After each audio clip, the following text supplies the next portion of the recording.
like always, when you read something and you connect with it and you decide to do it and start preparing to really get to understand who that person is, if the material is well written, like in this case, through that process you find so many surprises, so many layers. I think Cormac McCarthy is an amazing writer. I've been very lucky that I've worked 2 times with his material, All the Pretty Horses, and then in this one, which is a great privilege because it's his first script ever. And I was blown away when I opened the first page and I saw those dialogues. And that continued that way, like every scene is 15, 20 pages long. Well, maybe not 20, but 10, 15 pages. And it gives so much space for us, for the actors, to really breathe in a scene, you know, and start in a place and travel somewhere else. I love that it's really not a formula script. It's really free and really...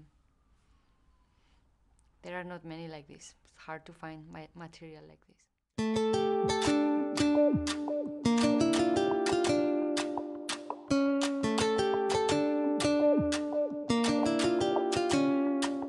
All the great ones are very different from each other, and of course they have things in common in terms of they can really blow you away with the way they work, the way they set up a shot, the way they talk to you and give you a few jewels that you can have, you know, to work with, but then give you all the freedom.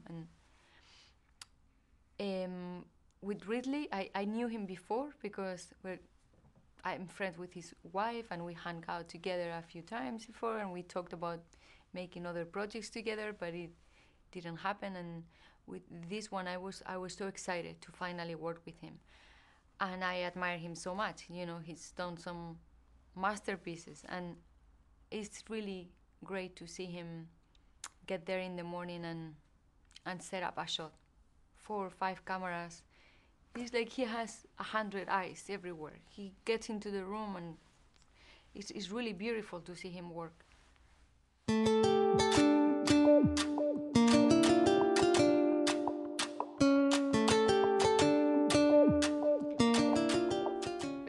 Like with all the other scenes, you know, everybody has to do their homework and get there with enough information and knowledge about the character, so you can throw all that away and just be there with that person and see what that day is gonna bring, because it's a very alive process. We don't have control on what's gonna happen that day.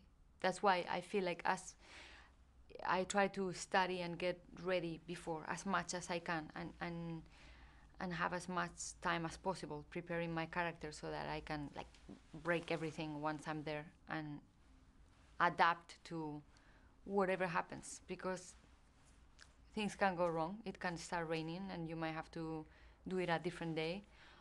The actor you are working with is gonna surprise you too. That's the beauty of this, that we have no control. And I'm a control freak, so it's like this is my constant training of, you know, letting go in a way.